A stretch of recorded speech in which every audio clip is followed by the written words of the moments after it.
This video is going to be very hard to understand. Normal mind cannot understand this video nor comprehend it.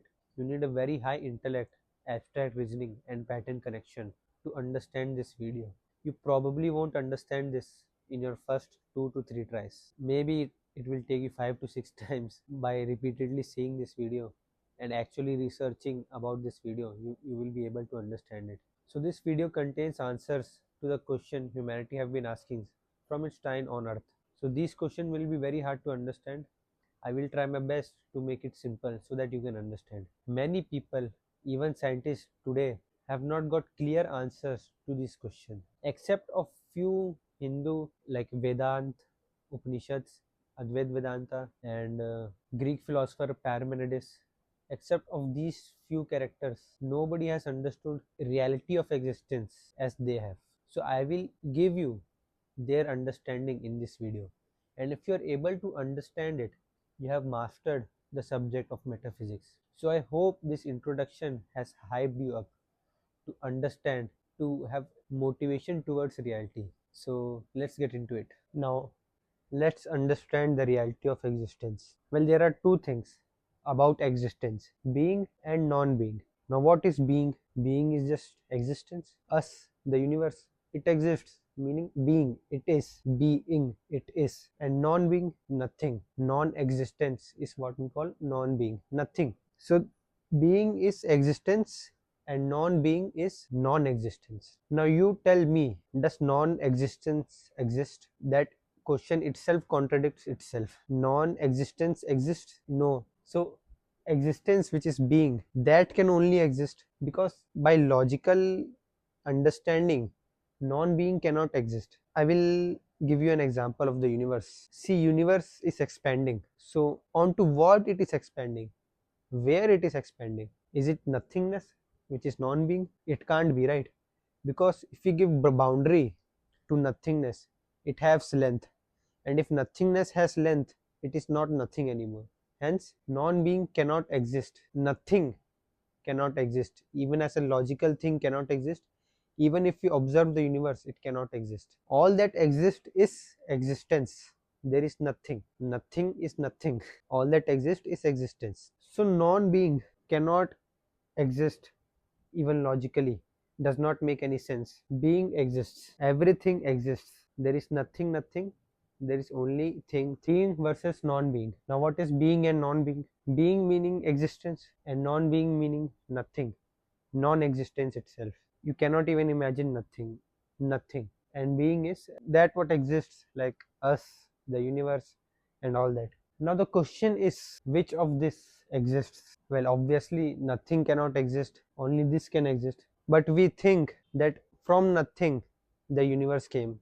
I mean, some of us think, scientists think, that from non-being, being came. Is that even possible? Why is that not possible? Because in nothing, even possibility of something coming is impossible. If there is nothing, the probability of being coming out of that non-being is zero. Hence being, meaning if there is existence, there cannot be non-being. The universe is expanding. Where is it expanding to? Is it expanding into nothingness? Is it expanding on non-being? It cannot, right? Because if the universe is expanding, it means there is border between expansion and outside of the universe, meaning we are giving length to nothingness.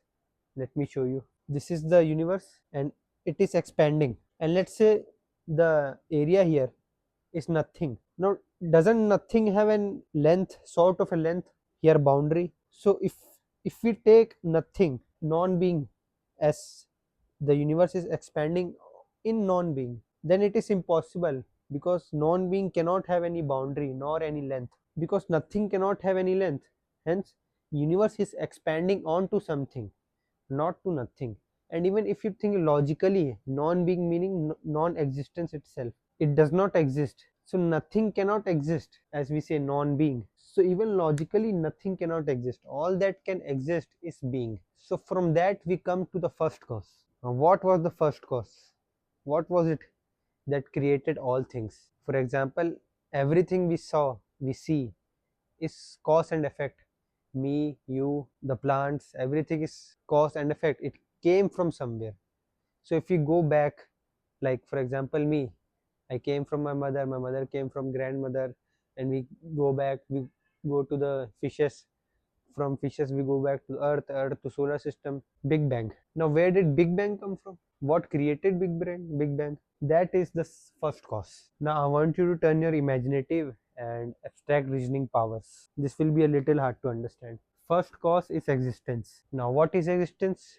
Everything. And is existence infinite and eternal? Yes, because nothing cannot exist, meaning existence is infinite and eternal. Now the first cause from which everything arose, the first cause, is existence itself, meaning the first cause, it's not first cause in itself, it is also the last cause, but in different form. The first cause is also the last cause. I am speaking right now, it is also the first cause speaking, but in a different form, because there cannot be separation between creator and creation, because nothing cannot exist, meaning there cannot be a gap in between first cause and the creation of first cause, because all that exists is existence, and first cause is existence, and all the change appearing in that existence is us, and we can name that cause 2, cause 3, cause 4, cause 5, cause 6. Let me show you an illustration to make you understand a little more clearer. This is the diagram of existence. Now I have done great injustice by giving it boundary. Existence does not have any boundary, it is boundless, but to make you understand, I have given it a boundary. So let's say this is existence, and let's assume it is boundaryless, does not go on looks, does not judge it by cover, it is boundaryless. Now this is our universe. Yes, universe is not existence, it is part of existence. It is not whole existence. Why? Because it is expanding. And what is it expanding into? The whole of existence. It is expanding into existence. Now this is our universe. In it there are different things, and all these things, do they have space in between? No, there is something in between. Everything is connected, and from here also everything is connected. Why? Because there cannot be space between existence, because if there is space, there is nothing, and nothing cannot exist, meaning existence is a whole, infinite, boundaryless, and eternal. Why eternal? Because if it ends, it means nothingness comes, and nothingness cannot come, because it is nothing as we think logically. Now we know what existence is, but existence is also the self. Existence also the self. This whole existence is us. We think we are part of existence, separate from existence. We're a different part, like separated part from existence itself, meaning we think we are something and existence is something, and there is a gap between us which cannot exist. So can we say that we are this human body? What is a human body? Human body is the part of a existence, but existence has no gap in between. So can you really say that you are a human body? Can you make a distinction in existence and say that this distinct part is me? No, right? Because that would be biased. For example, you can say that yes, this is human body in existence, but is that human body me? Is that human body the self? No. Why no? Because existence, small part, is also controlled by existence. So whoever controls this small part is me. I am not the small part, I am the controller of the small part, and the controller of the small part is the existence. Hence I am controller of everything. Just this small part does not control anything. I mean, it does, but the one controlling this is also controlling the whole thing, and the one being controlled is also the one controlling. As I said, existence is existence. From existence came existence. From this existence came things, and both of these things are not separate. I explained earlier. So the self is existence, not this small part, but this small part is also existence. So everything is you. This body, this camera, this board, this marker, everything is me. Whole of existence is me, not only this part, because making a distinction is making a distinction on false illusion, which is I am an individual self separate from everybody else, separate from reality, meaning I am creating a gap, meaning I am creating nothing in between, and nothing cannot exist. Hence the self in this part cannot exist. The self in the whole of existence will only exist. So that is why you are existence, not this small part. So next time you fear death or fear any event, remember you're not the you're not just only the small part, you are the whole existence. So in this video we talked about existence, what exactly is existence, and this is the core of metaphysics. Metaphysics only talks about existence and why it is there. Well, nobody can answer why.